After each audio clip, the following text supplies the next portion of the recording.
Hey guys, it's whomever Mr. Robot, Season 3, Episode 2, Undo.GZ, and I know it's been a long time since I reviewed this season. I never intentionally meant to get behind on Mr. Robot. It's just so many other shows and so many other stuff that I was focusing on, and Mr. Robot's a show that I try to listen intently to pretty much every detail, and I try to be as focused on it as possible. And I just haven't felt as motivated, not because the show's bad, but just it's a show where I pretty much have to, type down every bit of dialogue, think of everything that happened, and, with all the shows that are going on, all the other things I'm doing, I just didn't really have time to get to Mr. Robot, but I am going to try to spend this weekend and probably Wednesday to finally catch up on this season, because I do know it is nearing its end, and I definitely do, want to continue watching because I've heard this has been an incredible season, and if this episode's any indication, then this is definitely going to be a very strong season. Now, I will admit I don't think this episode was as strong as the first one, but that's only because I think a little too much was going on in this episode. There was some stuff that happened that I don't think needed to happen in this particular episode, but let's just get into this episode because I do definitely want to talk about it. And we get what might be one of the longest monologues we've gotten from Elliot. It's like almost, I believe, like 10 minutes long. It's this whole introduction where he talks to us about how we feel when we know we screwed something up and don't have the power to send undo. Everyone has those days, but he's going to make sure today isn't one of them. So he heads into E Corp and tells us he's found a way to hit undo, and today is the day he starts working at E Corp, and he tells us that it's evil, but maybe they're just unnecessary evil that simply just needs to be kept in check, and maybe calling them evil was just his dorm room philosophizing run amok, but this doesn't mean he's selling out. He's simply just growing up. And I love the way the show recognizes some of the complaints that people have had and actually finds a way to rationalize them and say, hey, this is actually the reason for it. And it doesn't come across to the show being like, oh, we are completely flawless. Like, I think Sam Esmail knows there are a lot of things people are going to pick on, and he finds ways to justify himself, and I think he honestly does a pretty good job with that. I don't see many shows doing that, and I like the way the show does that. But basically, he says he joins this men's formal clothing store named Trunk Club, pop a few Zoloft, and join in the action of emojis that everyone uses but him, and he finally sees the fatal error of his ways. He knows what to do now. He's going to fix the world he broke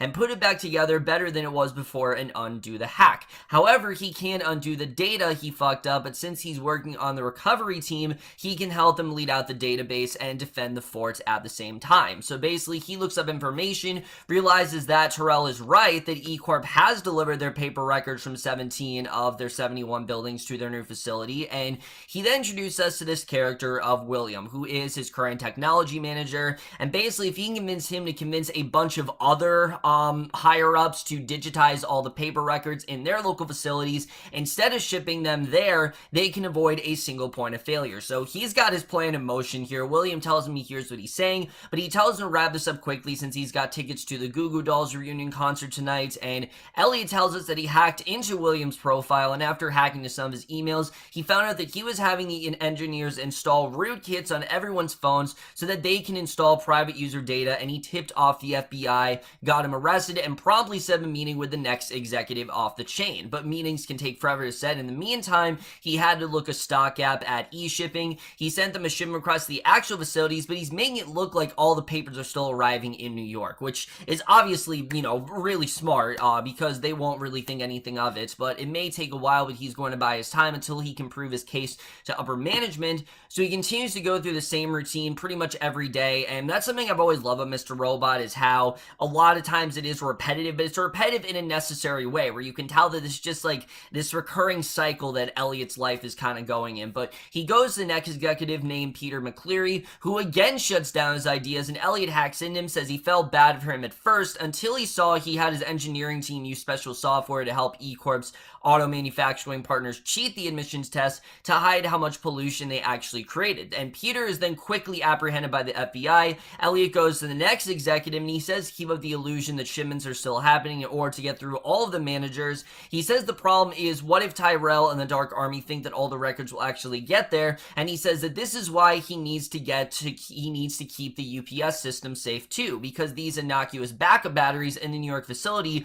can turn to idle bombs, and with the right malware, and luckily the ones trusted to protect them are really bad at the job. So he then goes to his next executive, and this time, finally, she's actually impressed. She's not shutting him down. She's not being dismissive like the other one. She's actually impressed by his plan and tells him to not shoot paper records there and says they should set up a meeting with the VP of Technology and praises his great work. So he then tells us that once upper management is on board, they'll be on their way to rebuilding the database and the hack will officially be behind us. But it doesn't mean that he can't find ways to purge E-Corp all of their ship bags that way that when they get on their feet, they'll be no longer to be doing so, because changing is not about tearing them down. It's about making them better. So we see that's what Elliot's goal is now. He's not trying to completely destroy E-Corp. He's just trying to turn things around and make it so it's not such a corrupted business, and maybe get rid of some of the more, sleazy type leaders. So basically, he then talks about how maybe he already fucked up world, but he's fixing it now by hitting undo, and it feels great. So he goes back to his desk, goes on to his profile, and admits that he still hasn't fixed everything. He tells us the loneliness came back, and it was worse than he remembered, and he doesn't get it if he knows he's doing the right thing and doesn't understand why he's feeling the empty void inside that is so bad that even the Zoloft isn't helping him, and he doesn't know what to do. So he goes to Krista, and she tells him that everything going on in her landlord, it hasn't been paying utilities or maintenance, so she'll be working for her home office for a while. And she asks him how he's feeling about his birthday today, and he tells us he actually forgot it's his birthday. It's like the last thing on his mind, which is understandable considering the amount of stuff Elliot's going through. That's like the last thing on his mind. And he informs her that he has no plans whatsoever, and she says that in their last session they talked about Darlene, and he says they haven't been talking, and she asks why. And we realize that a lot of time has passed since that last conversation. Basically, that last conversation they had when she said to just leave her out of it and to just leave her, that's what he's done. He hasn't talked to her since, and he says because she's one of the reasons Mr. Robot actually comes out. So now it makes sense why he's distancing himself from Darlene, because he's worried that that's going to trigger Robot. Obviously, Robot's been gone for a while, and Elliot's not sure why, but he thinks one of the reasons because he hasn't really been talking to Darlene. So basically, she asks how that makes him feel that he's not around anymore, and he says it's different and better for everyone. So she says he's still not answering the question of how he feels. He says he feels good. She realizes that he misses him and tells him it's alright if he does. He says he misses being a part of something important that meant something to him, when now he just is kind of, a normal guy. And that's something that definitely has changed with Elliot. Before he was making F Society, and that was his business. That was his goal, was to take down E-Corp. And now it seems like he doesn't have as much agency. Sure, he has a goal, but he just doesn't feel like he's as much of a leader as he really was. And I think that definitely is very interesting for Elliot here. You can tell he really is kind of evolving in that sense. So he thinks back to a time and at first shuts it down, but then lets her know about a time Darlene and he had when they were kids. There was this huge snowstorm, and they were so excited they had spent all day just playing outside and made a snowman and called him Kevin McAllister, obviously a character from Home Alone, which they were both obsessed with. And she asks how that turned out, and he says he just looked like a snowman with no arms and weird cheeks. And I'm wondering, what's the point of this? Why are we finding this out? But basically he talks about how they were proud of it, and they promised they'd steal Edward's camera to get a picture of it before it melted. And she asks what happened when he got back out, and he says he never got a chance to, because that was actually the day of the accident when Edward pushed him out the window, and then they were at the hospital until pretty late at night. And of course, this is something that isn't new to us, but to Krista, she's very shocked. I mean, she's never heard about this before. This is like one of the first times Elliot's actually opened up to someone about this, and he says he's told her that before. She says he never has. He says it's strange because he remembers it, and he says he could have sworn he told her, and tells her that there wasn't much to it. He pushed him out the window, which caused him to break his arm, and he went to the hospital, and Darlene was pissed at the melting of the snowman. So she asked him what made him think of this at this very moment, and he says that he doesn't know. So something is really triggering inside of him. We can tell this is definitely something that is on his mind, and I did think that was very interesting here. So we then see a bumper for a show called Let's Be Frank with Frank Cody, which is a talk show in which it turns out Joanna is the special guest. And of course, Joanna is one of the characters we didn't see in the first episode. And the aforementioned Frank introduced Joanna, who's there to talk about Scott's accusations of the murder. And it turns out Derek did come forward in corroborating her story. Remember, the whole idea is that he was going to do what he can to, protect Terrell and to make sure that Scott was the one accused and that Scott was the one who killed Sharon, and that was the story they were running with, and it seems like he did comply. So he asks if she wants to talk more about what happened. She says that her lawyers have advised her not to speak about it, but what she can say is that she didn't need Scott to be arrested to know that Terrell is innocent, and Scott is clearly a troubled man, has been fixating on them for some time. He says her and her son have been berated for paparazzi, with many claims she filed for divorce, and she says she did a few months ago, but it was just her being influenced by the wrong person. But she has and always will be faithful to Terrell, and she has since dismissed the petition for divorce and says he is the only man she's ever loved and the only man that she will ever love. So this is very interesting. We can tell that it's clear that her whole thing with Derek was just kind of using him to her advantage, and she wasn't really all that interested in him. But after the interview, Mr. Sutherland then drives her home. She then gets note of a video from F Society, who warns them that though they survived their last blow, they won't survive the next, and in the coming weeks they will be sending them a message so loud it will make their eardrums explode, and the clock is ticking. They are malicious and hostile and do not compromise. So we see Darlene is watching the video, and we got the sense in the last episode that maybe she was working with Dom and all the other agents, and that's who she was talking to, and it seems like that is the case, because we then see Dom and Agent Santiago, and they inform her that it was released about an hour ago, and Santiago says she's had 6 weeks, and in that time she's given them absolutely nothing, and Darlene claims it's bullshit. Dom says it's the last one they use, and Darlene says that it has to be the Dark Army. There really is no other possible solution, and assures them that these guys would not make that directive an attack, and that is definitely not the Dark Army. They're just not,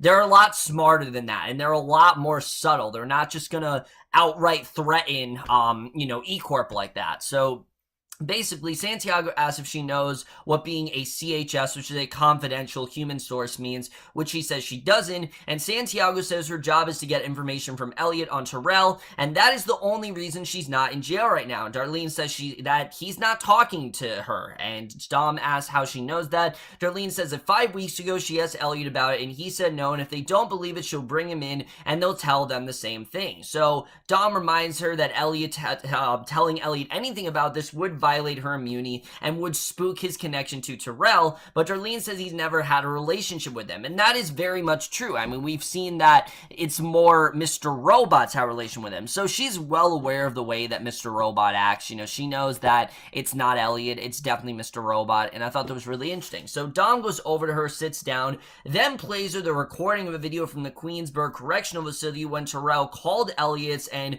Mr. Sutherland then continues to drive Joanna, who tells me he's been looking in his mirror the whole drive home. Sutherland says he needs to make a stop and gets out of the car. He tells her to stay put, and he sees Derek in the other car, pulls him out of the seat, tells him he's going to want to consider his actions carefully, and Derek says she lied to him on national television. He yells over to the car, and obviously he's pissed because he thought these two had a genuine connection, and I did kind of feel bad for Derek. He very much did get screwed over, which, I mean, we kind of thought that's what was going on, but he tells her the only reason he agreed to testify, and she made him lie to the police to get Terrell off. Sutherland then throws him onto the ground. He says if he retracts his statement, he will die, and tells him forget this night ever happened and move on from her, but to understand one thing, as certain as the pain he's feeling right now, that there is no option where him and Joanna will ever see each other again. He throws him down on the ground and walks away. He gets back in the car. Joanna asks him if they have everything under control. Sutherland assures her that he just needs a little clarity, but Derek is not taking no for an answer. He fires into the car window, wounding Sutherland. Joanna goes over to calm her baby down. She pulls out a gun, attempts to shoot at Derek, but he pulls the trigger before she can,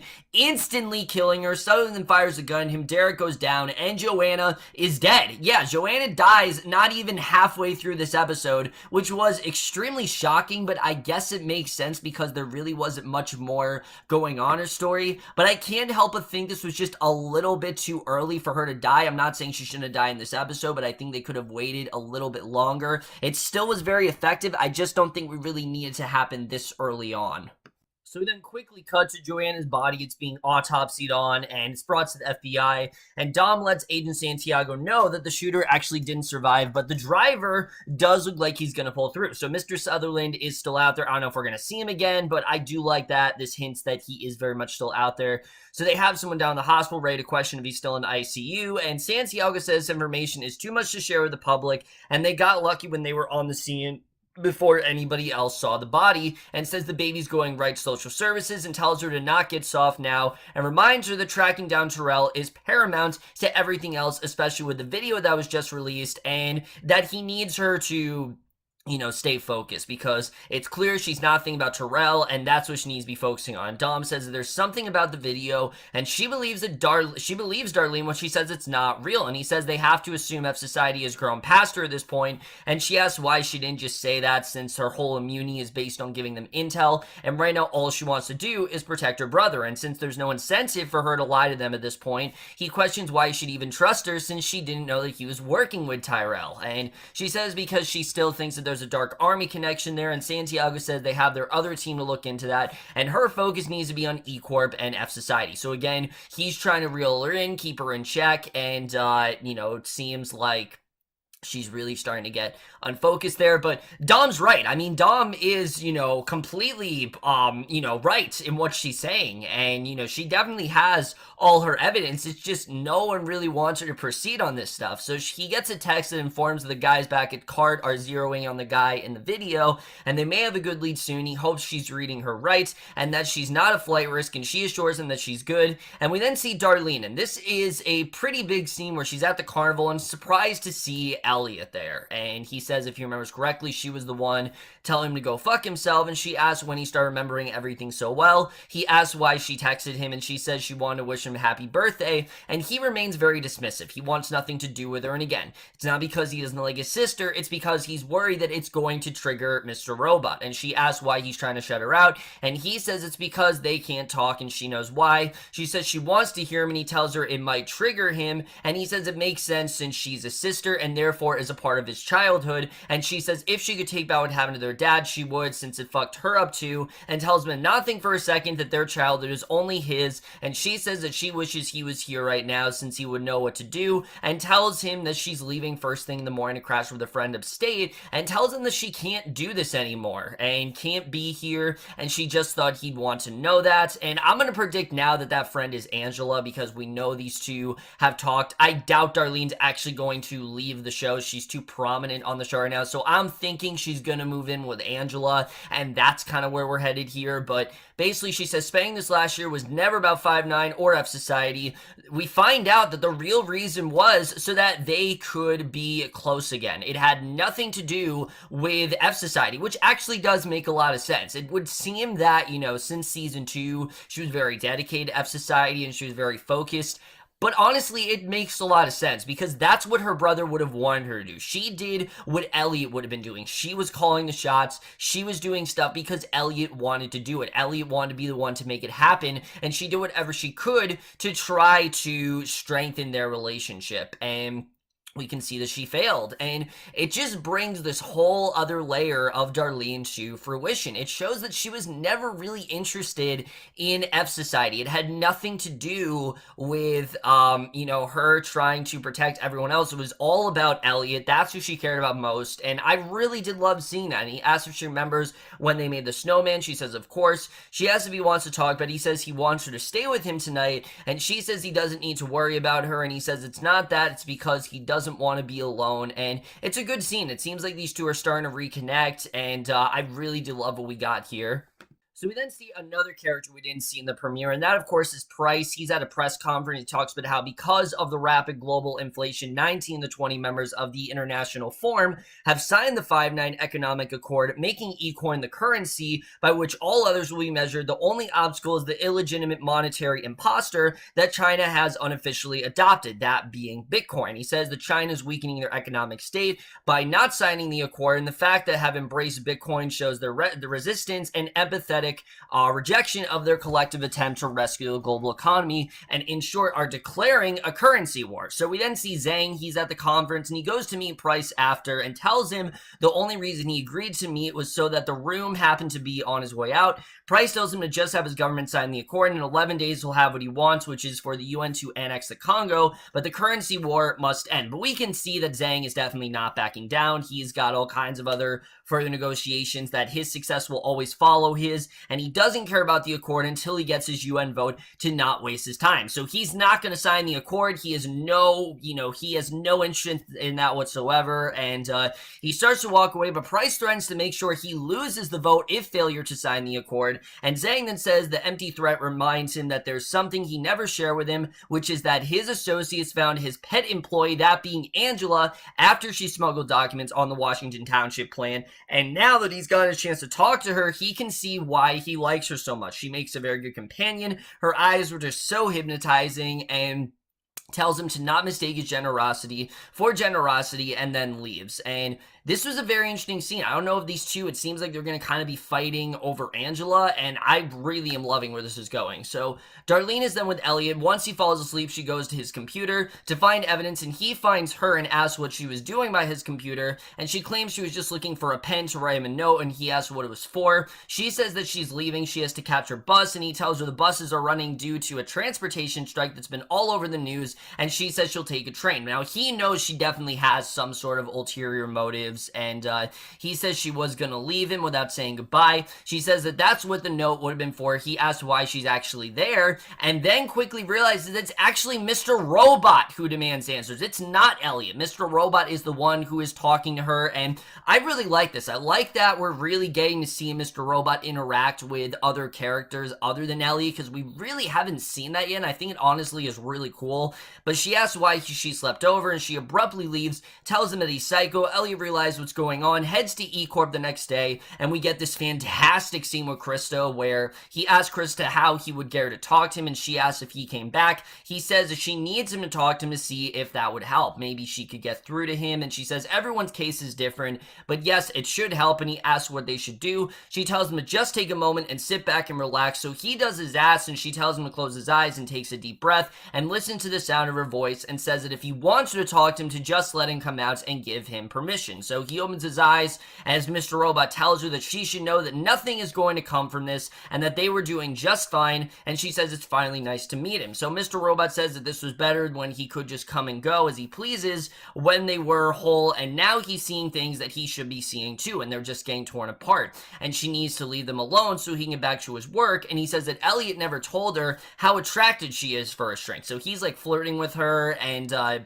she's asking for his name and informs him that Elliot still calls him Mr. Robot and asks why he's there. He restates a verse from Freud and tells her as beautiful as she is, she's not getting inside his head, and she asks why, and he says that before she knew about him, they were good, and she says she's trying to help him, and he says she's just trying to destroy him, and she says she's not, she just wants to understand him, and I genuinely believe that. I don't think she wants to destroy Mr. Robot, I think she just wants to get more into his head, but he says that she's just another phony coos playing friend. He says it doesn't matter now anyway because of Angela. They've compromised him and Elliot. He goes over to her, says he's done talking to her, and he's just, there's no way that he's going to listen to her. So Elliot then sits down, asks when they're going to start, and it's just a very well done scene. Like I said, I love seeing Mr. Robot act with other characters, but it's clear that he is definitely the one in control, and he's not really letting anyone else get in his way here. So Elliot then goes in the subway. He begs us to let him in on what we saw, wonders what he was talking about, and tells us he still couldn't be working with Tyrell, and asks if stage 2 is so on, wonders why he suddenly feels so alive. So he goes back to his house and finds Flipper has suddenly returned, yeah, his dog, and his neighbor asks him how he got so lucky when the world is going to shit. He's still sitting pretty. He tells him the truth is he never gave a shit about the dog, he hates it, but Flipper's dying and he wanted her back so badly he let her shit all over his house like he did his. So Elliot then feeds Flipper in his apartment, goes onto his laptop, then puts in some codes, and we find out Darlene has given FBI access to Elliot's information, and Dom then commands her on it. So basically now they have access to Elliot's computer, they can do whatever they want to, and Zhang then tells his partner that he wants stage 2 to happen on the day of the UN vote, whether it goes their way or not. His partner says it's only meant to be implemented, and if Price doesn't come through, and if the UFN approves their annexation of the Congo, they can finally move their operation to the countries Luo mill and doesn't understand why he'd still carry this out given the serious implications. And Zhang says it's time for Price's hand to get snapped, and Dom then goes to meet with her partner, Norm, and tells him that's the last time she buys from that coffee shop since they only take e-coin. And Norm says that the exchange rate dollar's worth shit now, so she opens up her laptop, asks if he got anything from Elliot's computer, and he says that he hasn't logged in all day. Last night he sent an encrypted email with a link that he could be sending to Terrell and Dom, asks if this is from last night, and he says that he was also able to get a clean audio recording of his place and dropped some good intel, but when he plays it, it's just the bare naked lady saw him 1 week. She says that that's going to be stuck in her head all week now, so I like this dynamic she has with this guy. I do like the partner here, but she then suddenly hears a clatter downstairs. They see Darlene's apartment, which she's not currently in. He wonders if she told someone about the safe house. She asks if he went to the link he saw on his computer. He says he downloaded the file but didn't find anything. She realizes that the email isn't for Terrell, it's for them, and it turns out that he's the one in her apartment, and that is the way this episode ends. So overall, guys, this was another really great episode, but definitely a lot of stuff to talk about here. First of all, I really do want to address the elephant in the room, Joanna's death in this episode. In my opinion, I get what they were going for, and I totally do agree that the character pretty much had her story last season. There really wasn't anything more they need to do with her, but she did not need to die in this episode. It felt like it came completely out of left field. It seemed like the only reason they did that is because they wanted to have Joanna in it, and they just wanted to get rid of her. I don't know if, Stephanie, how do you pronounce her last name? I don't know how to pronounce it, but I don't know if she just wanted to leave the show or what was really going on there, but the fact that they just, killed her off and it wasn't even like halfway through the episode, it just felt like such an afterthought. It really did, and I don't believe this is going to be something that has much of an impact on anyone. Dom mentioned it for 1 second. Agent Santiago said to just forget about it, so I don't imagine that this is going to be a big deal moving forward, and it's unfortunate because I really do love, what Stephanie Corneliussen has done in this role so far. It's just in general, I very much believe the character, had her run and that there was no reason for them to continue her character. I am completely on that side. I just don't think she needed to die in this episode, mainly because apart from that, this was pretty much just a setup type episode. It's setting up a lot of the things going on this season, especially when we talk about the FBI. I mean, they really are onto Elliot, and at this point, it really is kind of the FBI versus Elliot versus Mr. Robot, because they don't understand that Elliot is mentally ill, and that Elliot is not the one behind the scenes. I mean, sure, Elliot is definitely more intelligent than, maybe he leads on sometimes. I think, that's for sure. But he definitely isn't, he's not the one in control of everything. I mean, there's stuff that Mr. Robot's planning that he clearly has no knowledge about. He seems to think Mr. Robot's just gone, but he's starting to realize that no, Mr. Robot is still very much out there, and not only that, he's working with Angela and Terrell behind Elliot's back, and we don't really know what that's all about, and I do think that's actually really cool. And one of my favorite aspects of this season so far is getting to see Christian Slater playing off the other actors, because we haven't really seen that before. It's always been Elliot and Mr. Robot together. So I like that they're doing something a bit different and seeing how he functions with the other actors, which makes sense. Mr. Robot, the more he takes control of Elliot, the smarter he's going to become and the more dominant he's really going to become. And it's clear that Mr. Robot wants to be the dominant one. He wants to be the one in control of things. He wants to be the one that is, calling all the shots, and he's not going to let Elliot get in his way. And that's perfectly exhibited in that scene with Krista, where he's telling Krista,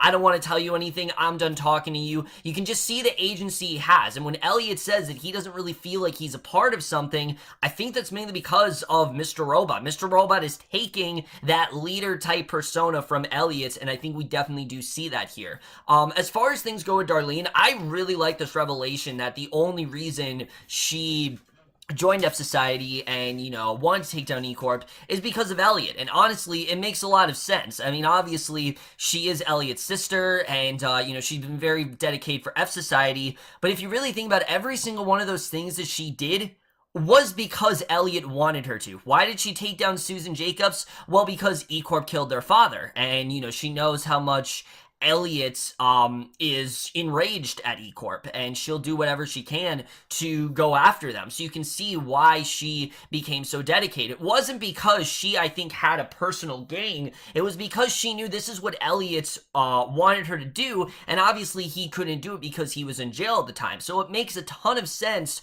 why Darlene's kind of been, in charge here. And I do think it makes a lot of sense with her character. Like I said, I think she's going to Angela. I think those two are actually going to start living together. I'm looking forward to seeing the way that all does play out. And as far as things goes with Price and Zhang, there is definitely going to be a full-on war between these two. Zhang wants a lot of different things than Price. Price, I don't think, realizes the full extent of what he's getting himself into, and I'm definitely very interested in seeing how that all does play out. And can Dom really get the evidence she needs? Because she knows what's going on. She's not completely clueless. I mean, she is actually, I think, in my opinion, a good cop. I think she does have a good understanding of what's actually going on. That, no, E Corp, sure, they're a big deal. Yes, Terrell is a big deal, but Dark Army, they're the main threat right now. They're the ones who need to be worried about, and I would very much agree with that, and I really do love the direction we're heading there. Overall, guys, like I said, besides Joanna's death, this was another very strong episode. I thought we had a lot of great stuff going on here. I just felt that Joanna's death, it felt very out of left field. It didn't feel like it needed to happen in this episode. Not saying it didn't need to happen, it absolutely did. I think they definitely did need to get rid of that character, because I didn't really think that, she was dead weight